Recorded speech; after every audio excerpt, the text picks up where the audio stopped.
Every once in a while, they'll say, hey, is it okay if, we have a graduate student or somebody come over and just shadow you or somebody in the team for a day or half a day or whatever, just to see what an event like your event is like.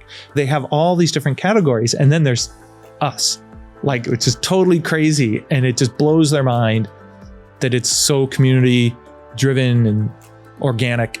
I think what you're recognizing there is, it's different, but to us, it's normal. The attackers are doing what's the common thing. If you're playing a numbers game, everybody has a browser, right? Law of large numbers, somebody somewhere is going to click on something.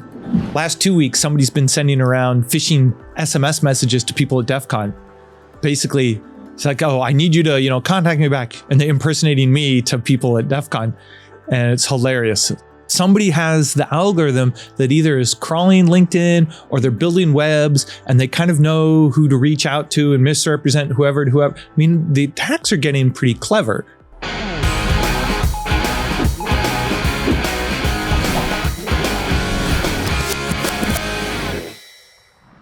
Hi, everyone. Welcome to the Be Fearless podcast. And Jeff, welcome back once again for the third time to the podcast. Really honored and privileged to have you back once again with us. Thanks for having me. So I can tell you that, so far we've done close to 50, 60 episodes. Your episodes are the most watched, the most commented. That kind of clearly shows like the kind of social capital you kind of have with the whole community. I'm not that interesting. I just try to be interesting. I think you've talked about a lot of interesting stuff in both the podcasts. People enjoyed it. We got a lot of great feedback on YouTube, a bunch of good comments and all. Oh, good. But yeah. So I'll try to be interesting today. Super excited to have you back. Yeah. So Jeff, just to kick things off, DEF CON, right? It's right around the corner, just a few more months away. And last year you had made that big move and, shifted to an absolutely new event space. Our emergency a little bit about move. that. Yeah. Yeah, our emergency move when we had to switch venues. So we went to this Las Vegas Convention Center. So in hindsight, it's one of those things in business or in life where we'd always speculated if we could move, but why would you move? It's such an unknown risk. But when it's forced on us and we had to move, it's like, well, good, Nick, all that anxiety is gone because now you're in this firefighting mode. And so we switched. And the difference is now you have like a destination, everything under one roof. Right. Not 3 different properties. And so there's strengths and weaknesses to that. But it turned out I was underestimating the benefit of everything under one roof. Mm-hmm. Right. Sometimes you're so close to a problem that you see, the saying is like you see all the warts on the face. Yeah. Right. But at a distance, somebody who's not familiar, they have a completely different experience. So it was one of those situations where I think maybe I was too close to the problem. And the feedback from attendees, they absolutely loved being in one space. They could see everybody, right? They could be on the escalator and they could look up to the second floor and see somebody. They felt like it was all happening and there's a lot going on, but it wasn't like way over there and I have to cross the street and go into some dungeon somewhere. And so I knew there was going to be a positive effect. I just didn't realize it was that good. And I've probably overestimated the negative effects of now people have to come from other venues and Well, what that did was that put more pressure on the evening events. Okay. People didn't want to leave. They're there. They're committed. Yeah. So why would I go back, right? So that means this year we're going to try to have a lot more evening. I mean, we had parties last year, but we're going to have to kind of double down on that because if people are staying longer, looking for more stuff to do. So I'd say overall really positive. Super expensive though, like the LVCC and it's just expensive. Vegas has gotten just expensive and popular. And, there's national sports teams there now. And again, you're kind of close to the problem. Like, why is it booming in the middle of the desert? But people, despite the costs, still want to go to Vegas. So that means everything else is gone up, and that's my biggest concern nowadays. Is just what's the viability of continuing to be in an expensive city?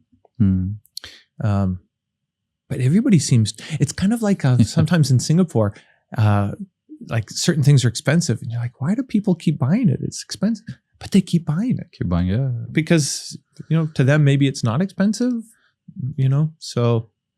I always look to like RSA, Black Hat, some of these other places and see, well, if people are paying those rates and that's just normal, then that must be what they're, used to paying. Yeah. I mean, you bring up a lot of good points. And I mean, I can attest to the fact, I mean, I was there at DEF CON last year. I think it was an amazing show.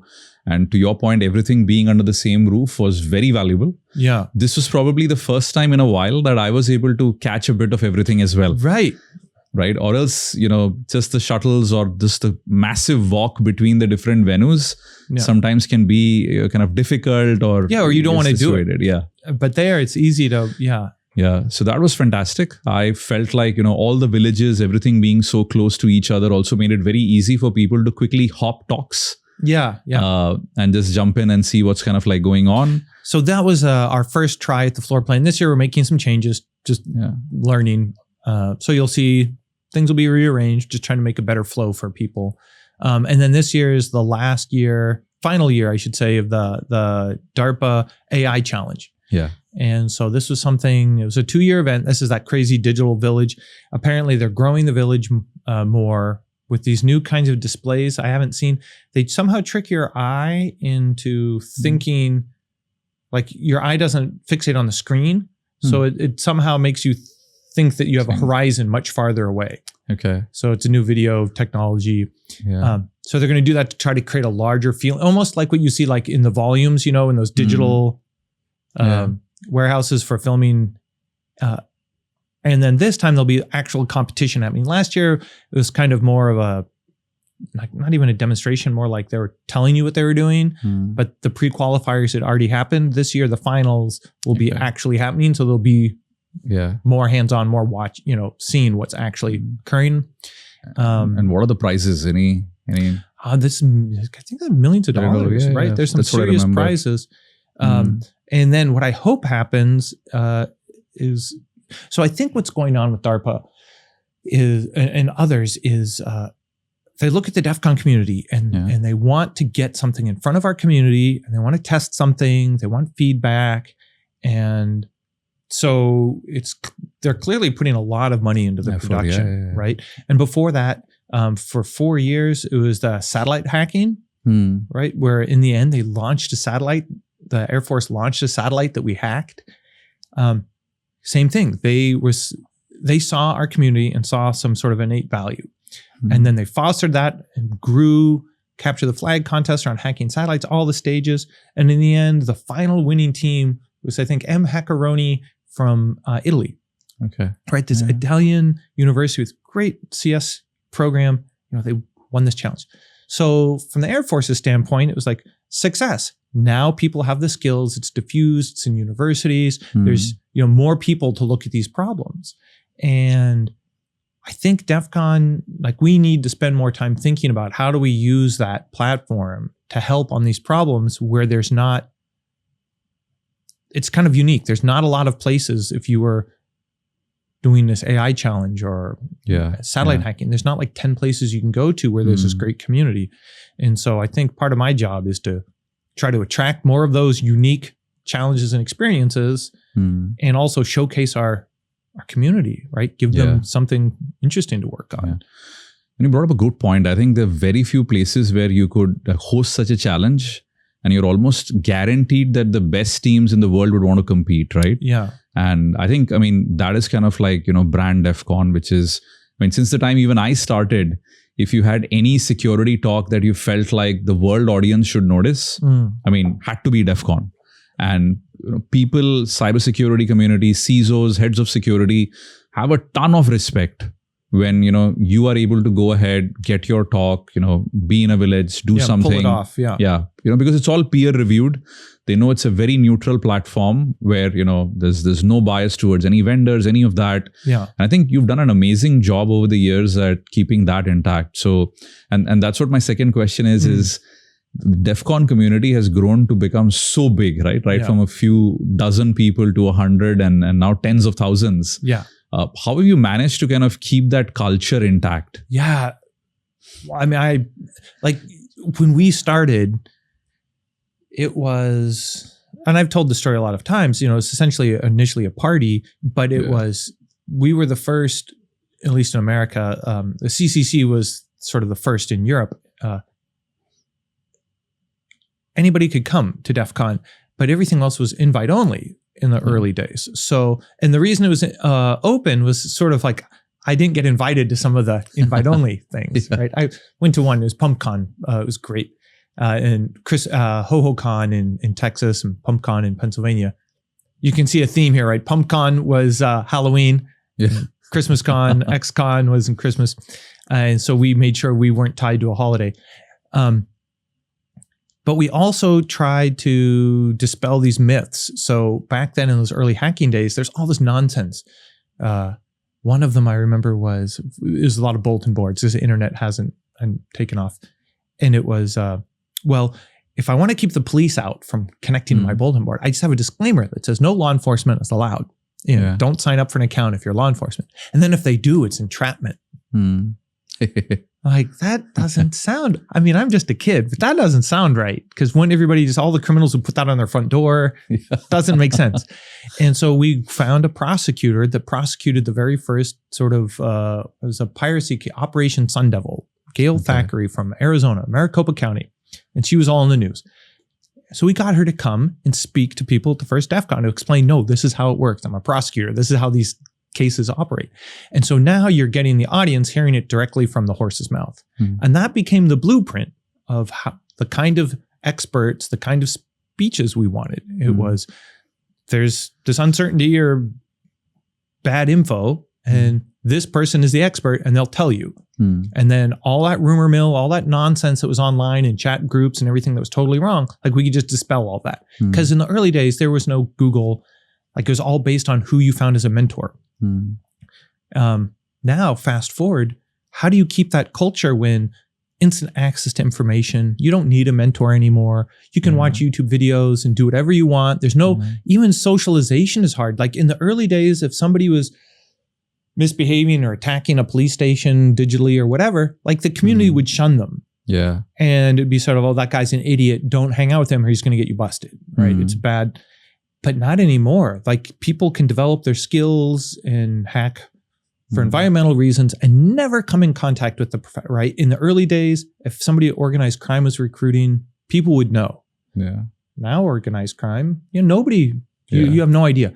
So in that environment, how do you have an identity or culture? And I think for us, it's been trying to stay true to our original values. I think maybe that's it. I think maybe enough people still believe in what we originally created that they try to perpetuate it. I have a theory. I don't think this is, I'd like your thoughts on this theory. So when we started DEF CON, there was no money in it, right? And so there was no InfoSec really. And so the business evolved, the conference evolved with no sponsors because there weren't sponsors. Now there's hundreds or thousands of InfoSec conferences and they're all heavily sponsored. Except DEF CON, we're not sponsored that way. So it's kind of weird in that we helped cultivate that whole environment. But if we go and start taking sponsors, we'd be sellouts. But if other conferences take sponsors, that's normal, right? So there's sort of a double standard. And I think there's a double standard because people feel really passionately about the DEF CON identity. And so we've used that to try to draw a distinction between, is it InfoSec or is it hacker? Is it sort of more hacking culture? Like I think of spontaneous discovery, the joy of discovery, learning something new. We could have a talk where at the end, the person totally fails and doesn't have the great 0 day. But you've learned along the journey all the steps, right? So it doesn't have to have a payoff. Where InfoSec, it's more like it needs to develop your professional skills so you can get a better job.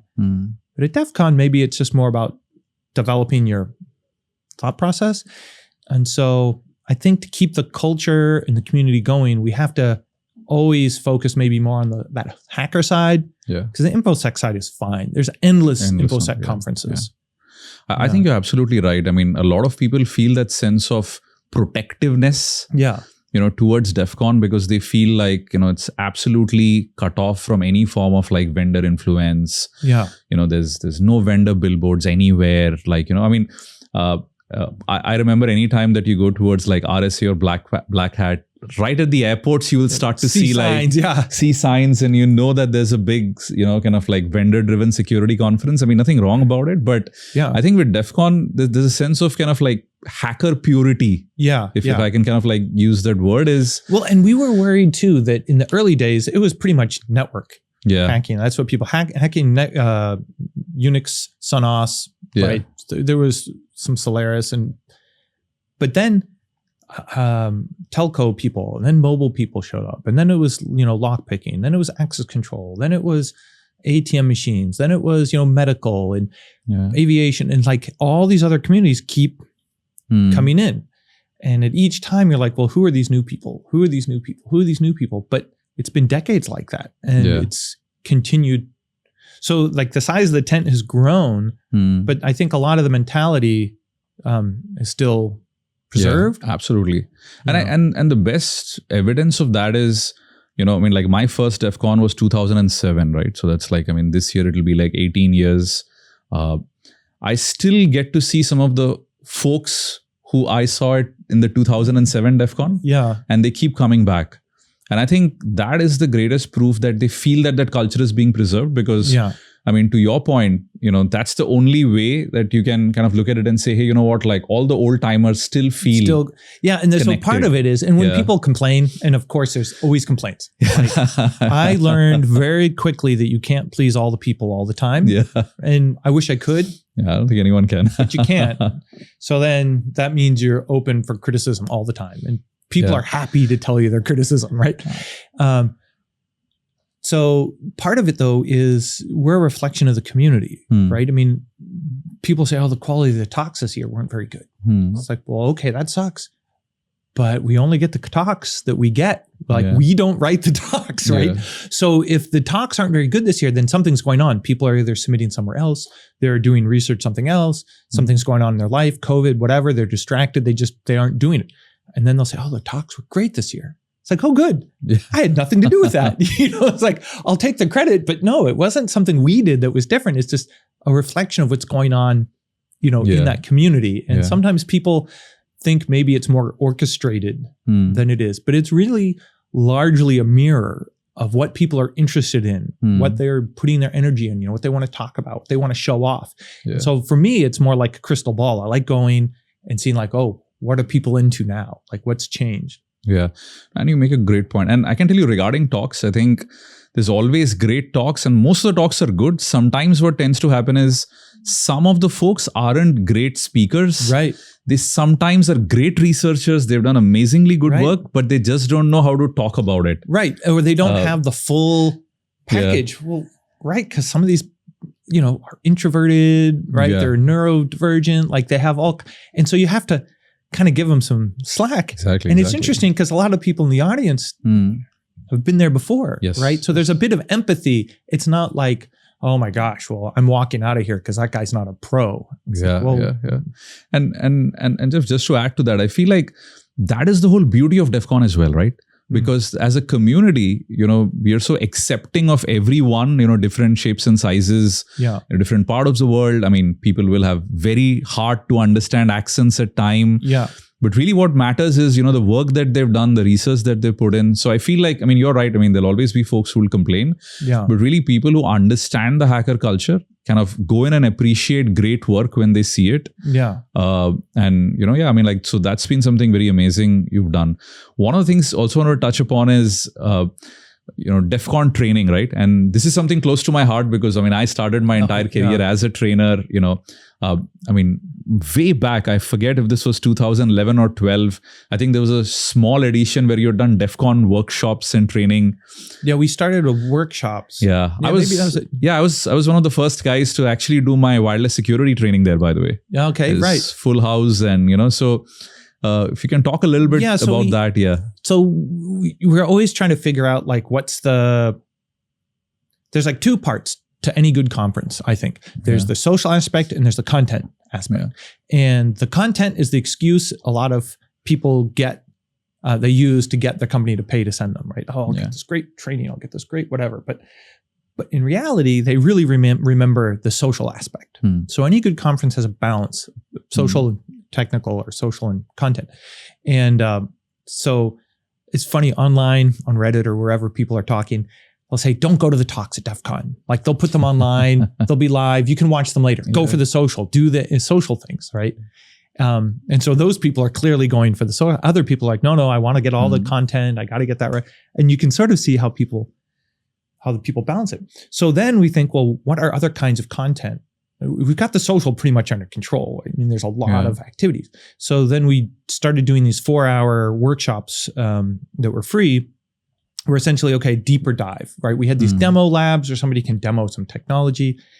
How can we, it's more than a talk, but you're never going to get 1,000 people or 500 people in a 4-hour talk. Yeah. But maybe we can do, so we called those workshops, they last 4 hours, first come, first serve. We'll fill those up. Those are always very popular. So then we're like, well, maybe we should try real training. Like everybody else that runs a conference has real training. Yeah. We don't. We've never. Yeah. So we started real training, but we wanted to do a DEF CON twist on it.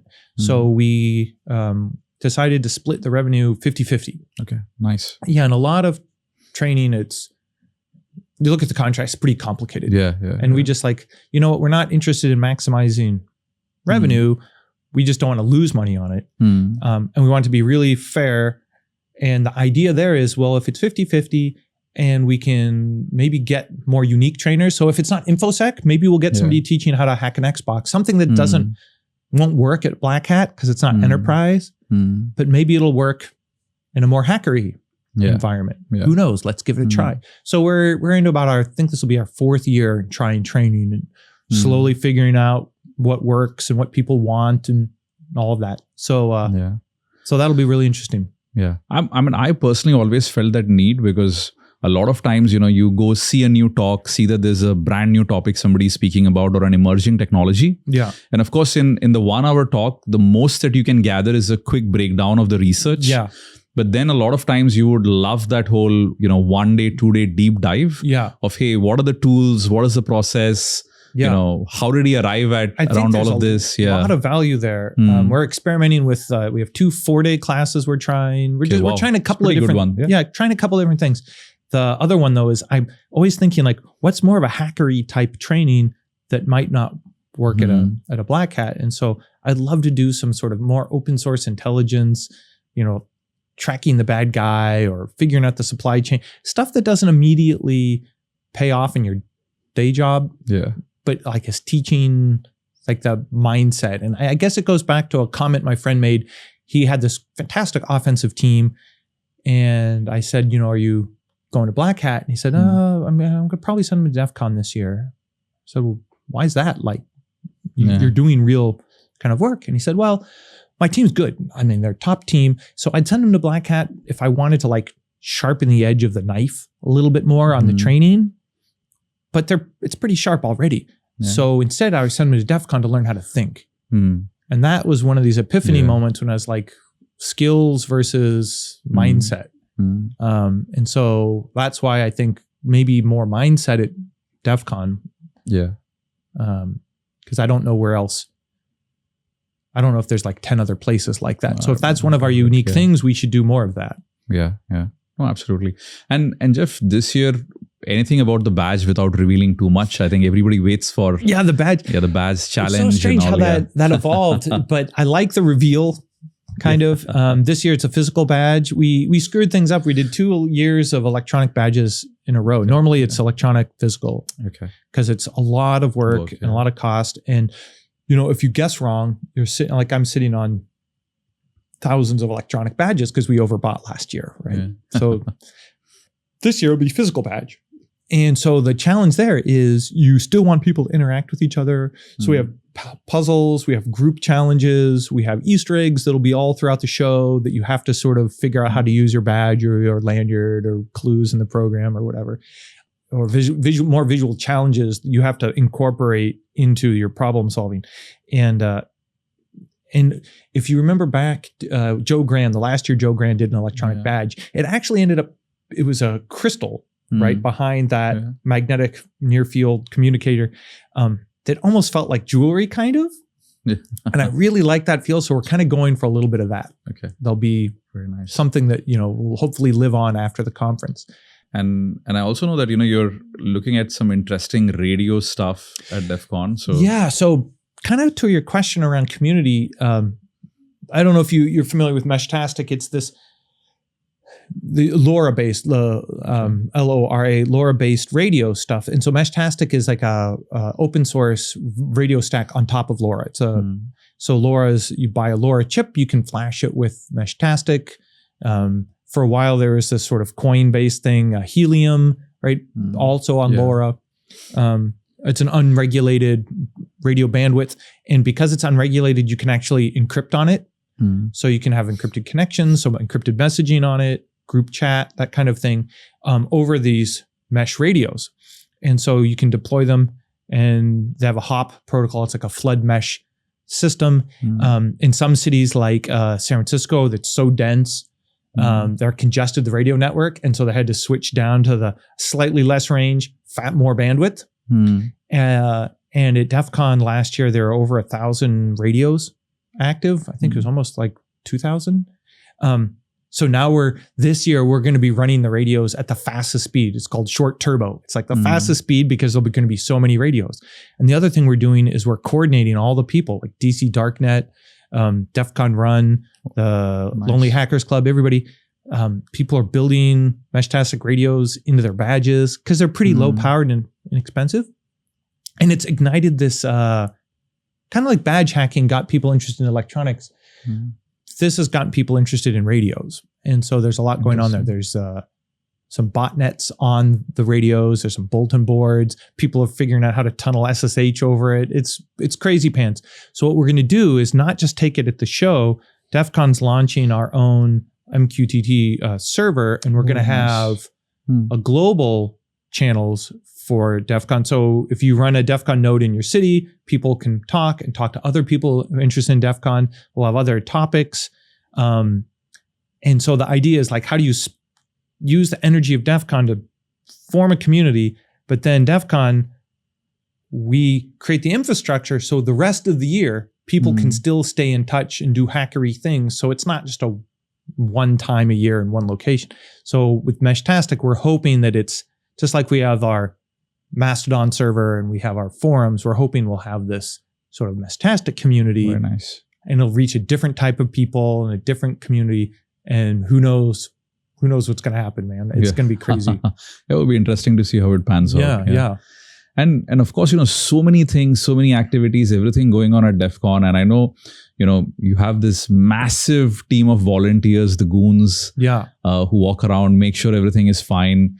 Like, tell us a little bit about that. Is like, how do you even manage an event with like people who just come together in the last minute, right? Like, must be so. Yeah. It's. I mean, it takes almost 500-600 goons. It takes almost, if you count all the creators, organizers, village contests, we're at about almost 2,000 people. Wow, that's crazy. So if you figure 2,000 people and there's maybe 25,000 people there, it's, it's like one creator for every 12, 13 people. I mean, it's a lot of content ratio, right? But the people who create also participate, and, some of the goons also participate when they're, but it's just like anything else kind of on the internet. It just kind of organically happened, where my management style has always been give people enough rope.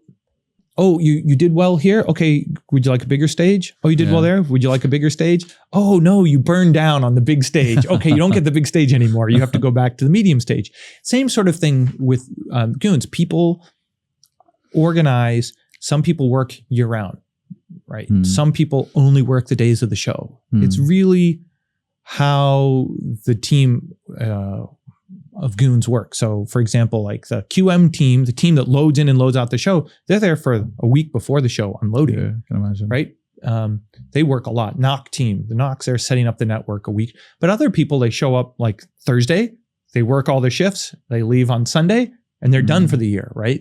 Yeah. So it's really, you find your level of how much you can contribute and when you can contribute. Some people we have a very active kind of channel group of goons talking, and other people, they totally check out. I mean, they disappear. They work on an oil rig or something and they're just gone. And then 9 months later, they surface again and they're like, let's do this.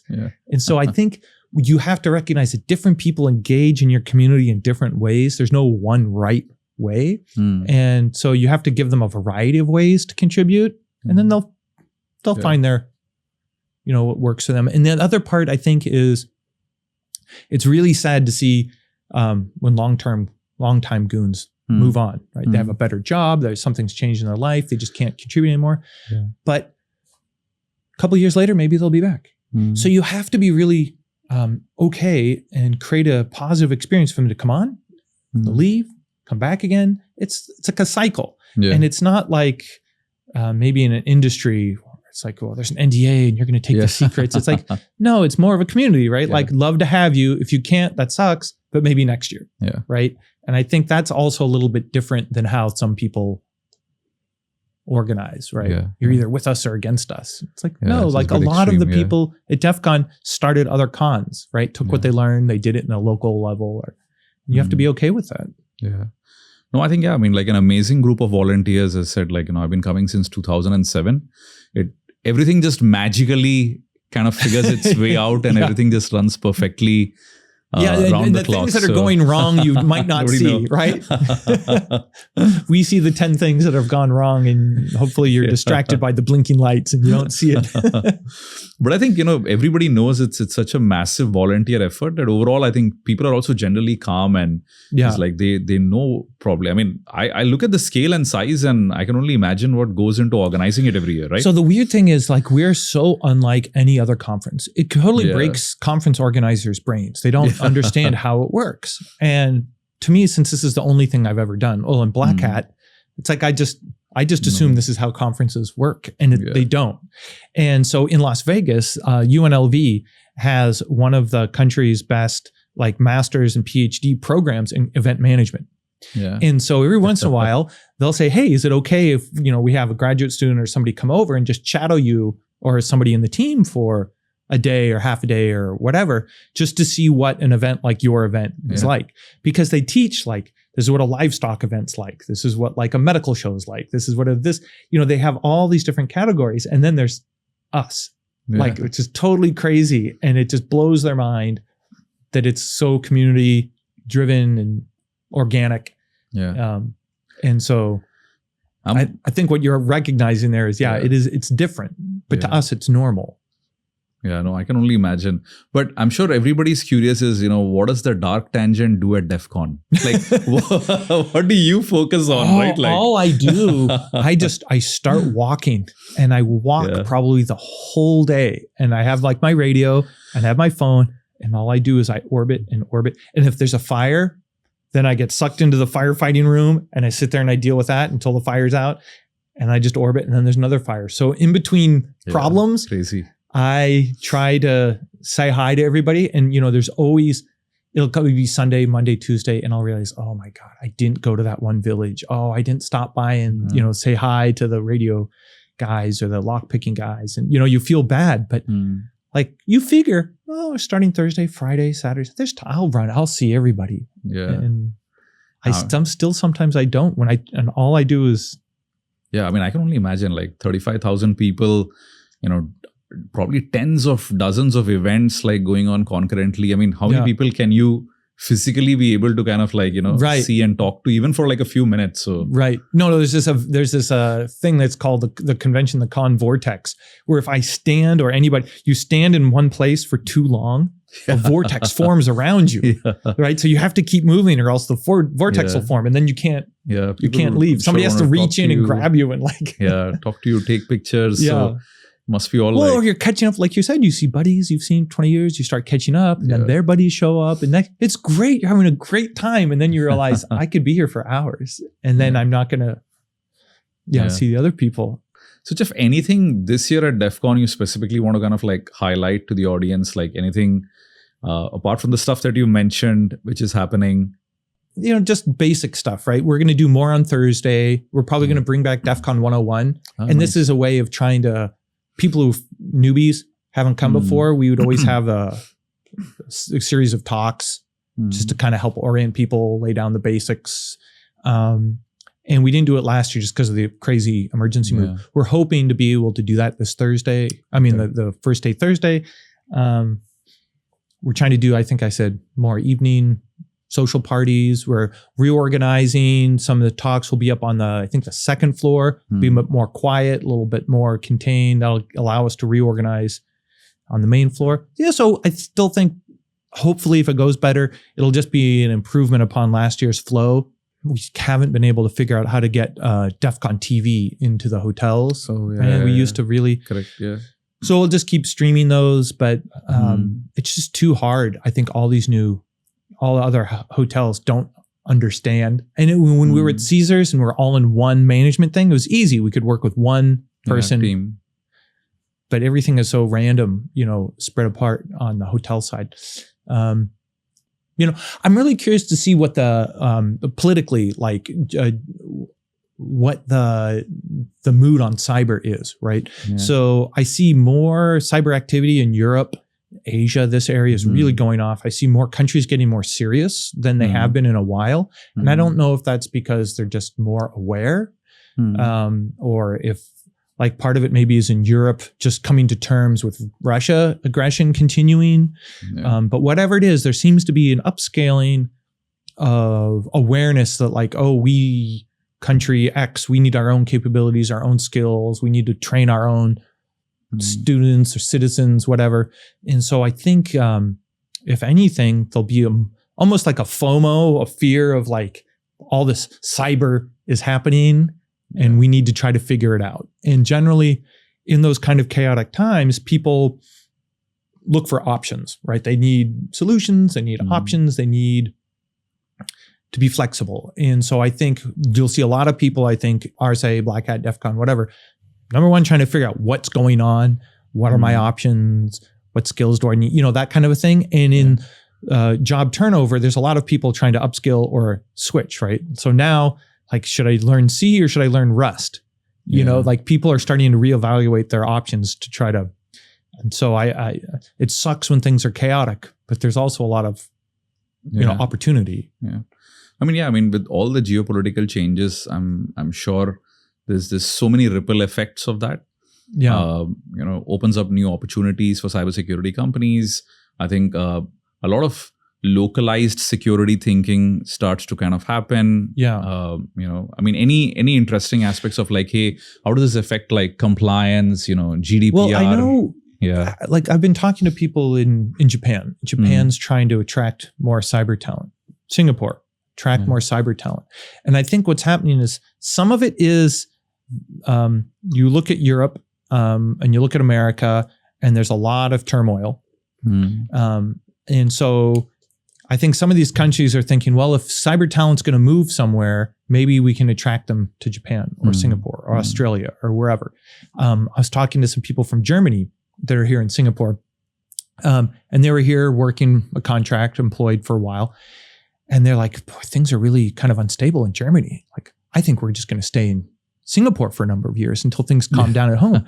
It's everybody is looking for options, right? And so I think, number one, if you're unhappy with where you are, or you want to take a break, I think there's a lot of countries that are offering sort of cyber visas, right? Yeah. There was somebody in the States, Australia just started one, and they were the first test case to go through this cyber. So I think when that happens and it kind of mixes the talent pool up, again, there's opportunities to start a business or work remote. And I think after COVID, there's been a lot of companies more okay with remote work, despite Amazon forcing people back to, which I think is a little short-sighted. I think there's enough of the industry still allows remote work, right? Yeah. So, I mean, DEF CON's essentially, we're all remote workers. So I think you've got that going on. And I think you finally have an answer to, it's serious enough, the attacks are serious enough that people finally are understanding the value, they have to spend, I have to invest in protection, right? And to the work you're doing at SquareX on browser, it's I think people weren't too worried about browser because there's so many other fires. Yeah. Right. And like I said, everything started from sort of the network in the OS. And so that was like, so then there's a lot of energy in routing security and name security, and then, send mail security, and, server centric, network centric, Wi-Fi centric, mobile centric. Okay. And as all of those things have gotten explored and researched and improved, you see it just keeps pushing everything, right? Not that OS security is solved. It's just keeps pushing and squeezing. And now it's all pushed it toward the desktop, right? And then with antivirus, and now it's like right up into the browser, right? And I don't know what's after the browser, but it's squished. The attackers are doing, what's the common thing? If you're playing a numbers game, everybody has a browser, right? Law of large numbers, somebody somewhere is going to click on something. Yeah. And especially if Microsoft is hitting a button and auto-updating all their cloud instances, and they just destroyed your 6 months of attack research with one button, right? Maybe not everybody on the planet updates their browser and has the exact same, right? So it's harder. Maybe your attack has more longevity, Absolutely. because there is no maybe Microsoft watching over the whole cloud, looking for the attack and updating it, right? It's more individual, right? The attacker can be more targeted. That's a newer awareness. And I think you're going to have some competition, right? That market's going to get probably pretty crowded, or the people who are already in their enterprise browsers, I think they're going to pivot, right? But to me, it's healthy because it means that people are finally recognizing there's a problem here, and you should put some resources, you should think about it. Where before it kind of was like, oh, it's good enough. Like seriously, we're still dealing with PDF problems decades later. Like, one day the attention will shift and hopefully you'll fix freaking PDF problems. No, Jeff, absolutely. And I mean, the point that you made around browsers, the crazy part, what's kind of happening lately is, of course, browsers are so heterogeneous, right? Everybody has their favorite. Yeah. And there are, newer browsers coming up, probably every month. I can't say every second day, because it's starting to get difficult to make your own browsers. And, most customers kind of service we look at as well is there's so much of heterogeneity around, like, you need to support Chrome, Edge, Firefox, Safari. And each one of these can be vastly different. Chrome and Edge, very similar. Vivaldi, Opera, all these ones. Arc, and then some of the newer ones, like, it's even difficult to keep up with the names. Yeah. But yeah, it's a very exciting space overall. And attackers have taken notice, just like what you mentioned. But it's law of large numbers, right? It's Chrome, 80% of the market or whatever. It's Firefox, it's Safari. And I think it's funny, I'm a Firefox user, right? I don't like Chrome. Just because anything that purely came from a marketing company, I probably shouldn't, trust it. Yeah. Even if they have a great security team.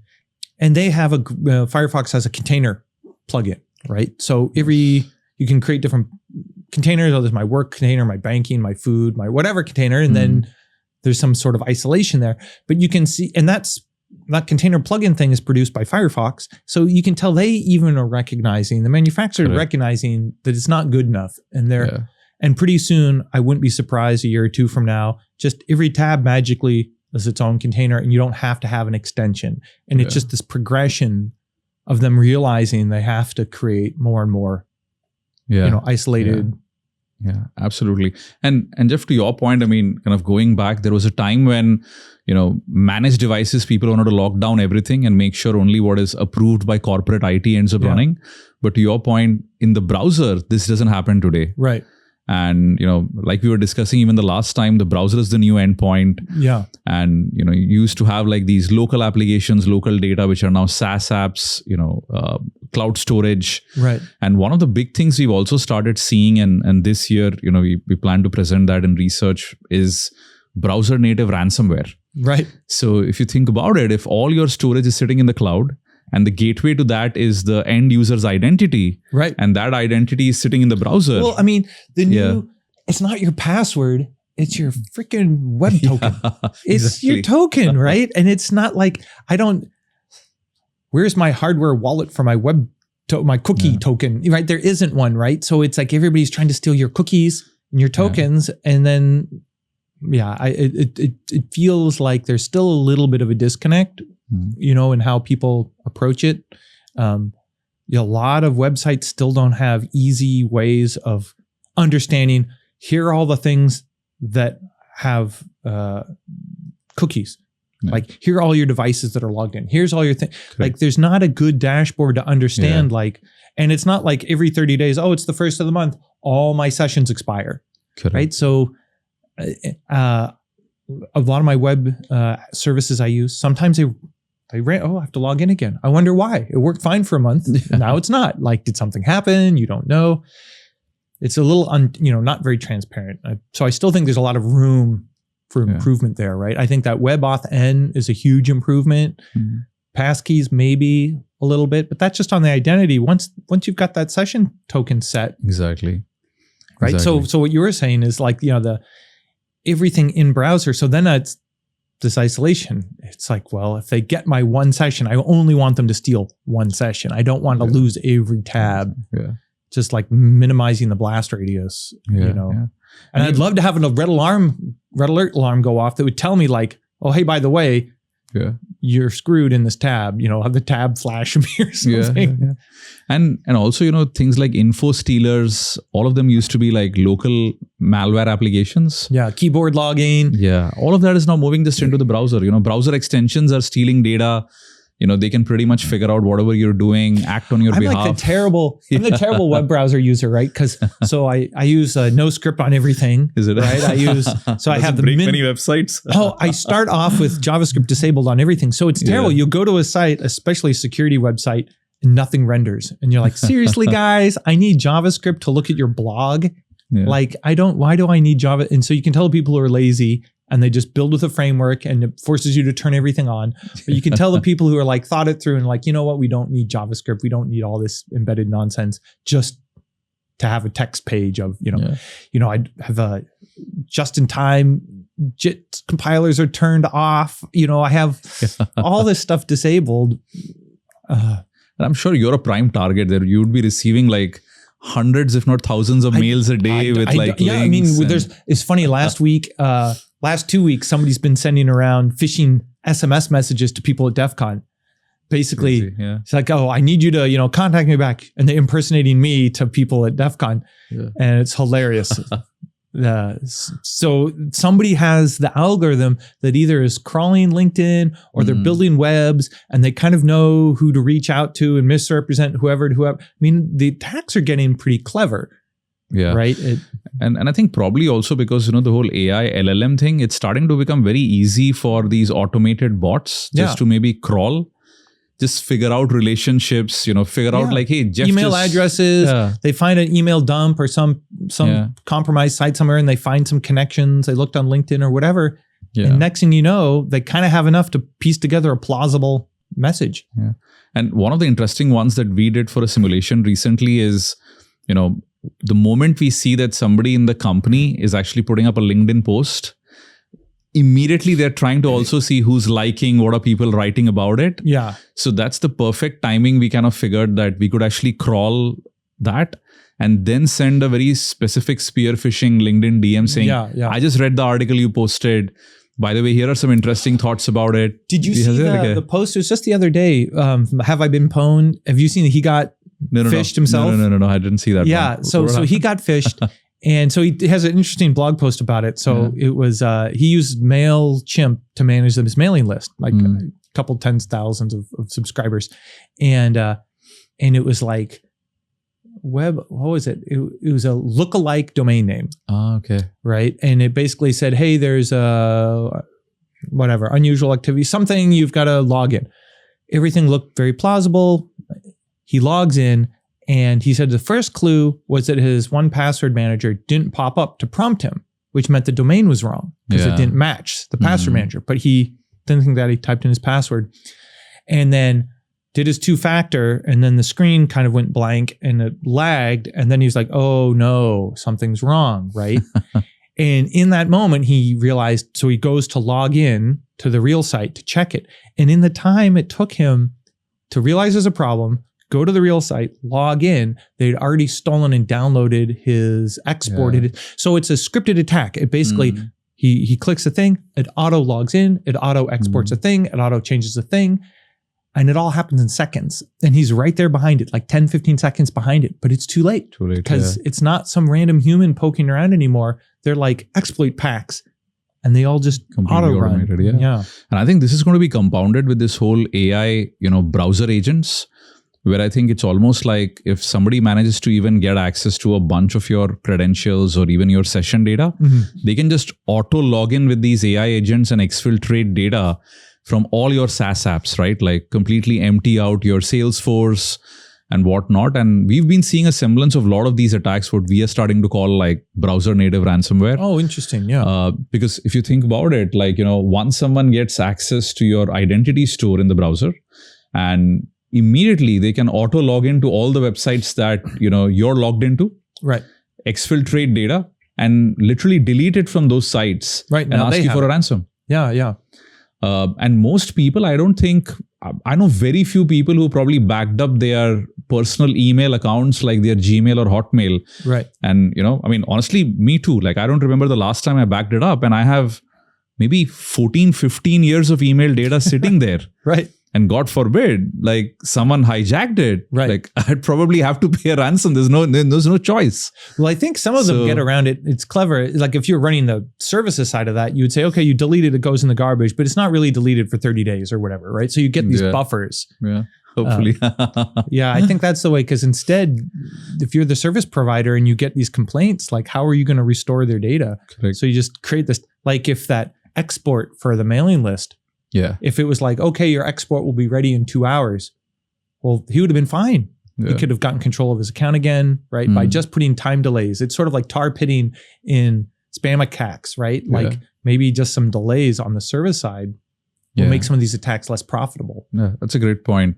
And key target is also now online influencers, right? Because never in the history of the internet have few people at the top had such massive followers. Scale, just the scale of it. So you saw that initially with the crypto coin people, right? They take over popular YouTube channels and just pump the crypto scam.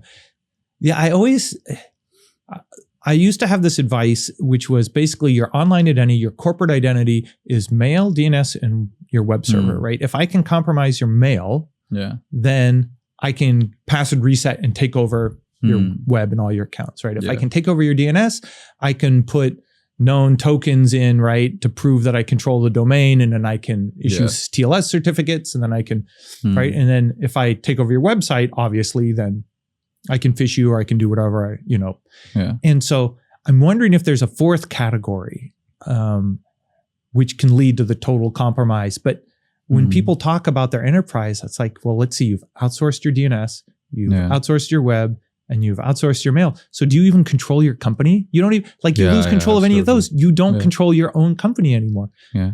And in this, Jeff, I think very few people are talking about insider attacks. Like what if somebody sitting in AWS or, one of these big providers, which is hosting all of this, gets access to the data? I'm sure, we've seen in so many depositions which happened for Facebook and all that, there was this God mode in Facebook where you could just log in as anyone else just for debugging purposes. Right. And at the scale of these apps, I'm sure those debugging controls exist, which get abused all the time. Yeah. By employees who might just end up joining the company just a few months back. Some of the crazy stuff though, like I was talking to someone at Microsoft, and they said Google and Amazon have this all too, but some of these newer CPUs, right, they have encrypted memory, and then they can have encrypted memory at the CPU at the hardware level. AMD's got it, Intel's got it now. Encrypted memory, and then you can have encrypted memory per VM at the hardware level. So if you escape, right, from the VM, you can't read the memory of the VM sitting there on the set, right? So like the hyperscalers have the engineering and the spend to have this hardware memory encryption stuff. Like everybody else kind of doesn't. Correct. Right? So on another level, they have the ability to protect in ways that small and medium businesses can't. Maybe 5 years it's normal for everybody else, but right now that's the cutting edge. And it's like, oh man, another reason why centralization will happen. People will end up a lot of their stuff in these clouds because it's easier management. Yeah. And what about deepfakes, Jeff? Is this something which is starting to show up in conversations? Or I always thought deepfakes were going to have more impact than what they do. And maybe that's just because people are more skeptical initially than I thought. I thought maybe people would be a little bit more gullible. I really expected by now that every political party, every crime group, everybody would just be, everything would be fake. Yeah. Because the cost is pretty inexpensive now. But it's not.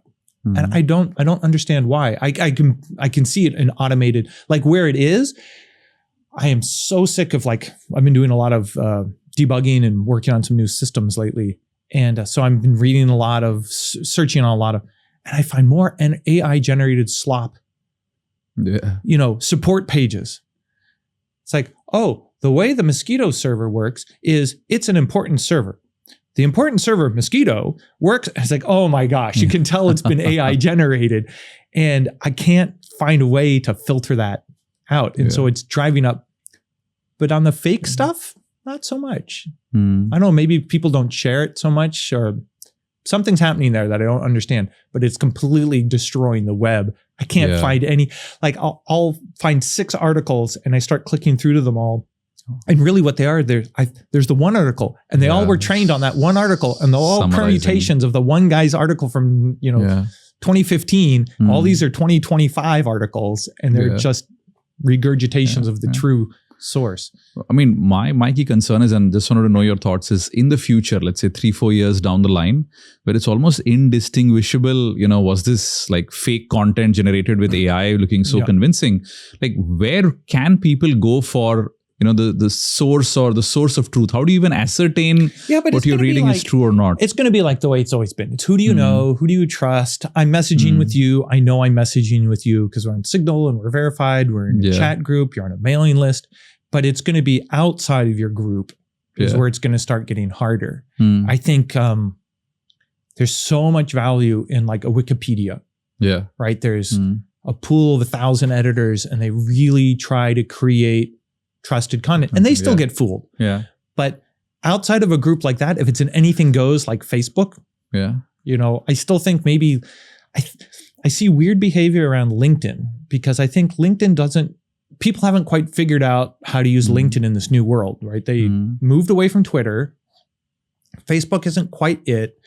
Is LinkedIn like Twitter now? Is it like Facebook? There's a lot of humble bragging and people puffing themselves up on LinkedIn. But it's also got some verified identities, and it's somewhere in the middle. And everybody's trying to figure out: do I go and I get social on LinkedIn, or do I just post my And I think it's because it was always seen as somewhat a little bit more trusted. And LinkedIn somehow survived that entire social media hype, and Facebook's kind of dead for the most part now. Well, and then there's so many choices now, right? Threads and Mastodon and Blue Sky, and like in Mastodon, there's really aggressive moderation. So I don't think fake AI stuff will progress very far there. But if you're on a platform like Facebook, or where amplification, like, rage, clickbait stuff, that's monetizable, like with ad, then that will flourish there. Reddit, not so much, I don't think, because it doesn't have that same sort of viral takeoff. So I think maybe people will migrate more to the platforms that don't reward artificial fake content. And then it'll be sort of like, oh, well, you go to 4chan, you're getting 4chan or 8chan, you're getting nonsense. You kind of go there with that expectation. So maybe that content will end up, but it's a good question. Governments are trying to regulate it. They're trying to say that you have to embed, you have to put a watermark. But the honest brokers, the people who are doing AI generated advertising, they'll put the watermark in. That's fine. But they're not trying to trick you, that make you believe it's a false statement is a true statement. So I was more worried a couple of years ago about it. I'm less worried now.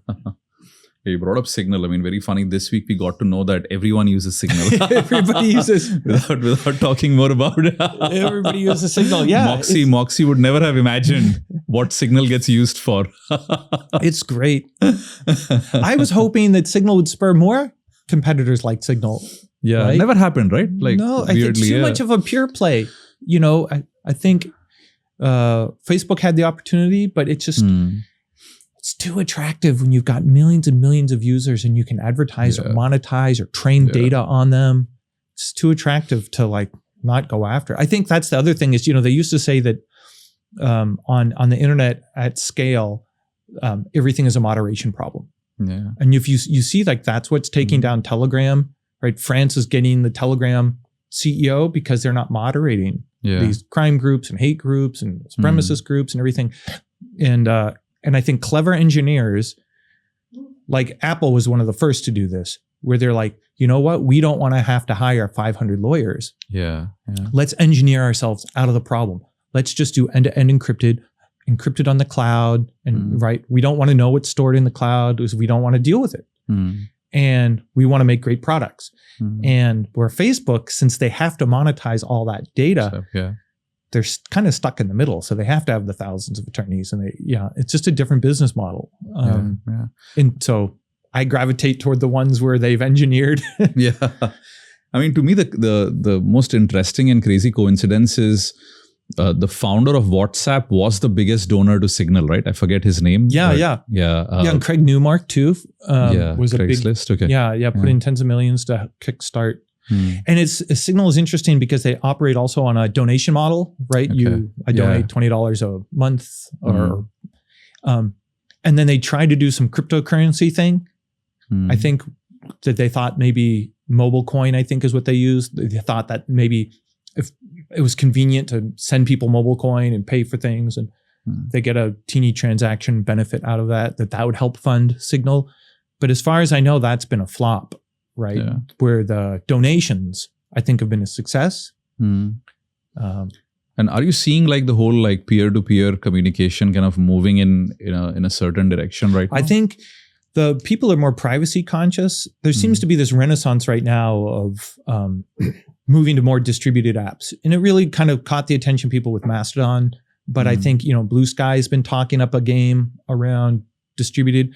And I think in normal times, people wouldn't care. People haven't cared because they enjoy the centralization, the efficiency, the speed, integration. But now I think people are looking for alternatives. And I think maybe other countries are looking for alternatives where they can have their localized servers. And so you can have a server in France on Mastodon that complies with French laws, but they're talking to people in Germany that comply with German laws, talking to people in America. And the operator in France doesn't have to now comply with American laws. They just comply with their own, right? But they're still part of a larger web. Not as efficient, but it's much more like localized and adaptable. And so we're starting to see people build like these decentralized native apps. And really what that means is there's a lack of algorithm. Like when you boil down to, well, what's the difference? It's that on Mastodon, and I think Blue Sky for right now, is there's no monetization strategy.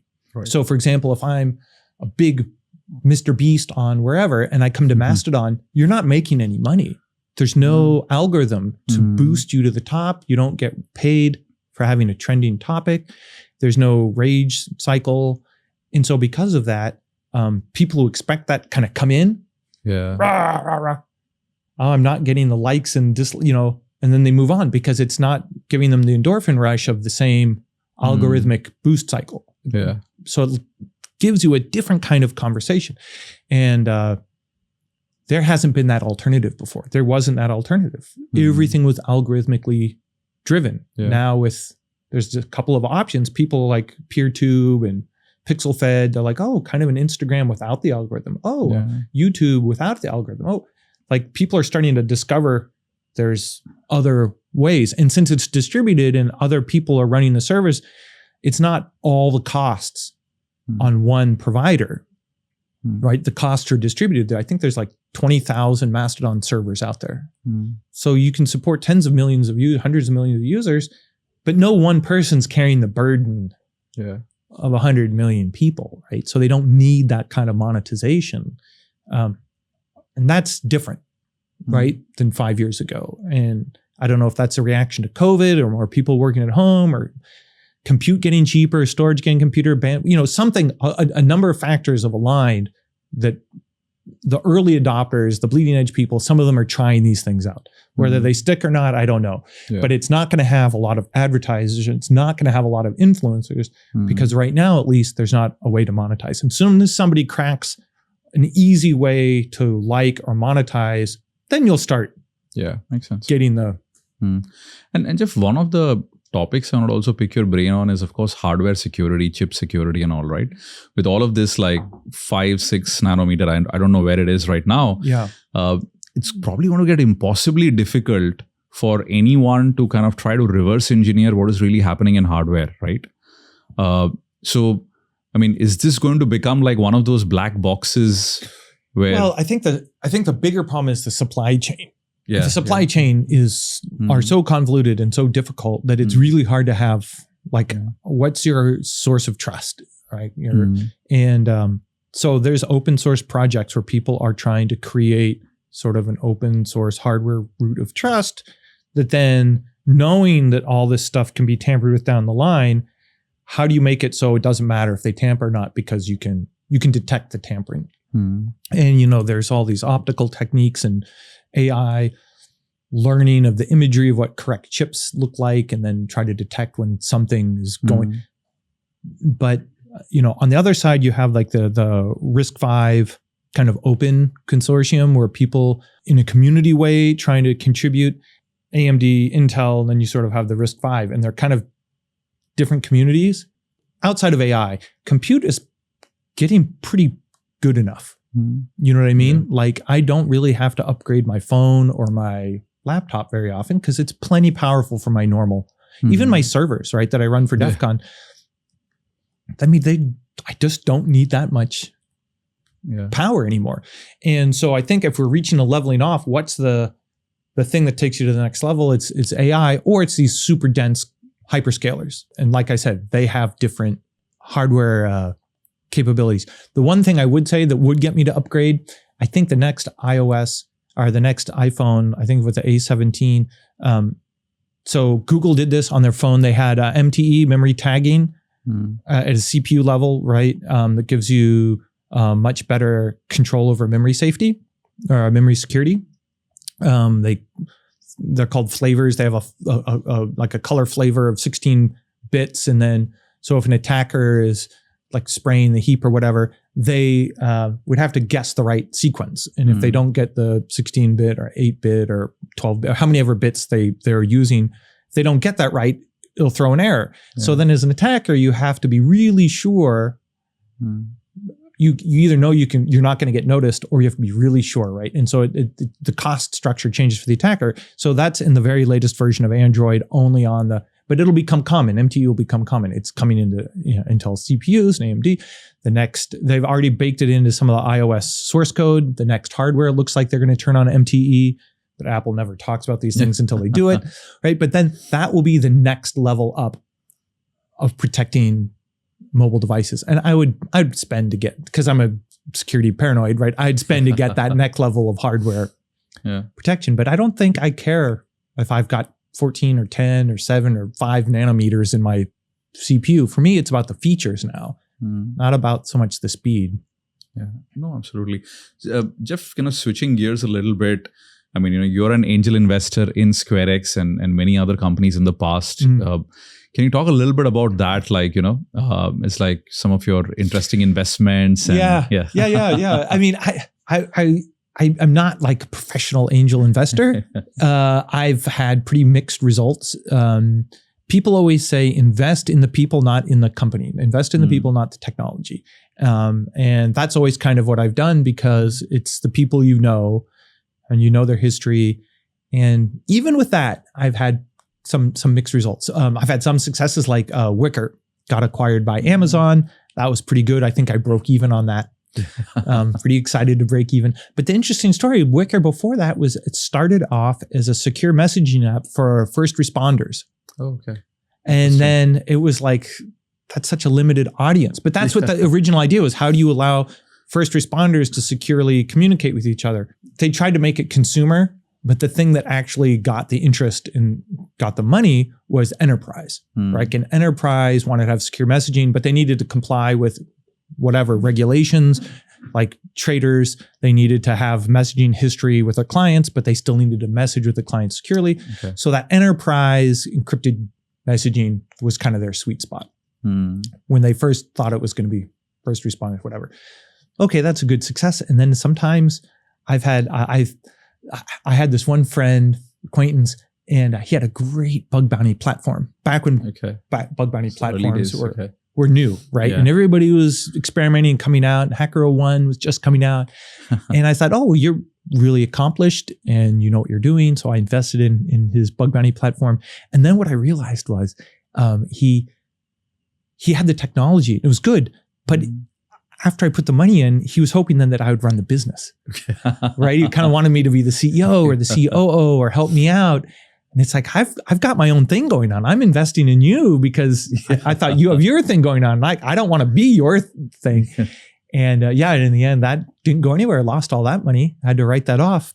Not that it was malicious. It was just that they were hoping that by having me associated, maybe helping them would help him get to the next level. Yeah.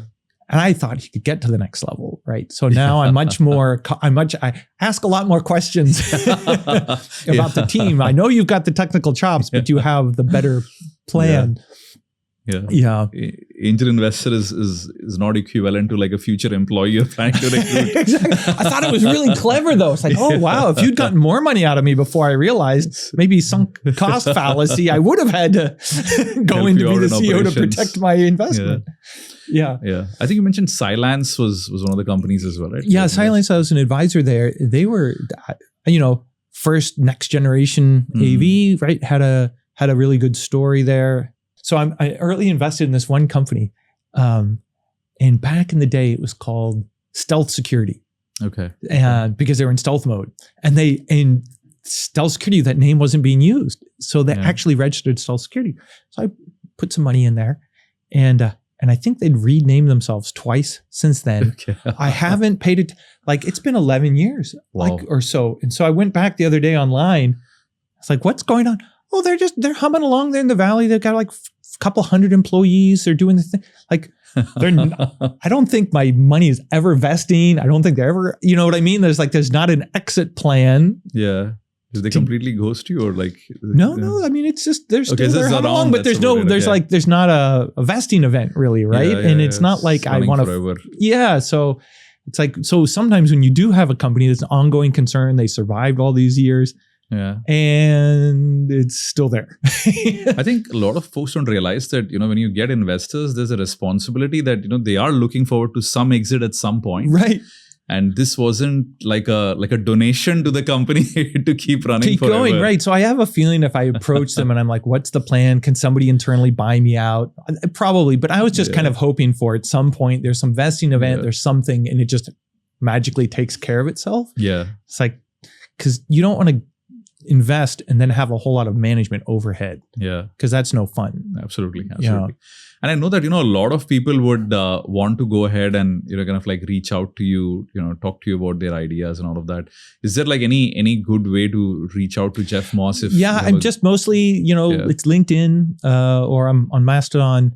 I will tell you this latest company, it's SMX, and they tag, super interesting, they tag material. So it's like a chemical tagging, but more durable than that. So like, for example, let's say you want to tag gold, right? You can smelt the gold, whatever. The chemical's still in the gold. They have a reader, it looks like a barcode scanner, but you press it up against the metal, read, it basically spits out the equivalent of like a barcode, right? And then you look that up in the database. And as the technology gets better, the reader is faster, right? And you can use it for tracing. Like you could put the chemical on leather and trace leather. You could put it on gold. You could put it in gas, hydrogen. You can put it in oil. Like there's right? So the idea is, let's say you're manufacturing motor oil. Yeah. You put it in the motor oil at manufacture with some barcode information, right? The date of manufacture, the plant, whatever it is. And then down the road, you can see somebody counterfeiting your oil. The shop could potentially barcode scan it, know where it came from, right? So it's sort of like, imagine barcoding everyday items. Like I could scan this wood and it would tell me, oh, this is milled here. And then somebody else has a barcode. Oh, and it was chopped on this day. Oh, and then it was in a kiln dry, and you could tag it for. And so it enables talking about the supply chain earlier, it enables a lot more granularity and understanding, right? the supply chain. Very And interesting. so as long as nobody tampers with the database, they're not going in there and chemically removing your chemicals and putting in the counterfeit chemicals that still so it gives you a certain amount of certainty. So we'll see. It's kind of early days for that company. I hope it does well, but it's like you have to think differently about materials now. And are people ready? Yeah. It's kind of like browser security. Are they ready to sort of think about it differently? But I'm really interested because, I've been putting a lot of energy in digital, but this is something that the first time where it's kind of fused physical with. Very interesting idea, definitely. Yeah. It came about from trying to track strategic liquids and gases, like a government to know, like, is it being counterfeit? Or like you could do it, is this airplane part? Is this the correct grade of aluminum? Is this counterfeit? Did this really come from the, so for safety issues? Yeah, it's a big problem. Yeah. I mean, same supply chain, right? Like maybe for the real world, but Yeah, but it's one of the first times where these options now exist. They have tons of patents, but they have great, cool, interesting technology. But can they sell it? Do they have a good enough business, Yeah. No, amazing.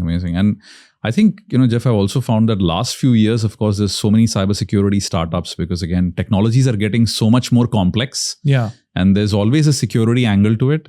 Right. And I remember like 17, 18 years back when I was getting into security, at that point in time, you could still read up on every topic and feel have like a better idea of how it all worked. It's exactly right. Like in the early days, you get 4 or 5 people in a room and you could sort of understand the telco system. Yeah. You could understand Unix. You could understand, nowadays it's just like very vertically. Yeah, you're right. Very vertically. And the part that drives me, like makes it so abstract and opaque is like you're using a framework to build a framework with a framework that spits out the code. And you're like, what is going on here? Yeah. You can find experts at each one of those frameworks, but maybe they're not experts as how they all interact with each other. Yeah. And you brought up a great point is, I think 16, 17 years back when software was starting to eat up the world, there were very few people who understood the hardware software integration and, kind of like connection. I think now with all the code LLMs coming in, especially people who are like, late teens, early 20s, I mean, this is going to be a generation. There's this funny meme. I don't know if you saw this. It was like how it's, and sometimes online, there's like how it started, how it's going kind of meme. And it was like how it started in this like influencer guy. He's like, I got my new platform. I didn't have to write a line of code.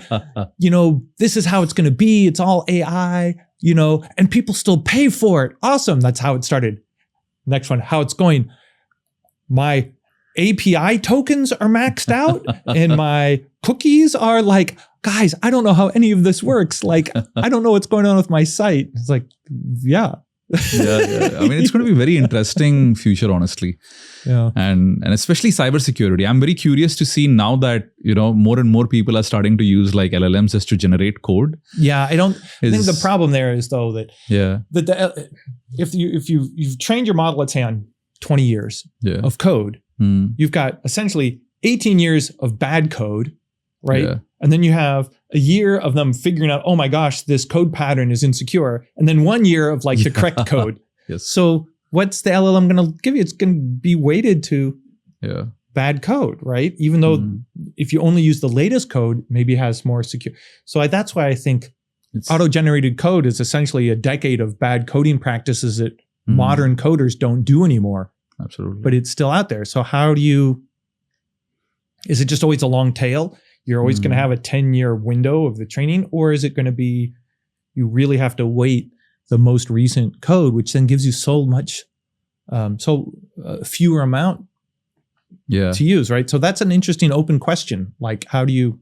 Yeah, absolutely. Yeah. And I mean, to your point exactly, things like code review, all of that is going to get like exceedingly complex. Yeah. I mean, let apart this whole copyright infringement thing, which is getting debated everywhere now. Yeah. Because I'm guessing most of these models were trained on, open repos and Stack Overflow. So some of the people at really large software houses I've talked to, when I was at CISA, we were doing we did a report on memory safe systems languages. And so we got to talk to Amazon and Google and Microsoft and, Facebook and all these people that have really huge code repositories, been around for decades, and they take their software security really seriously.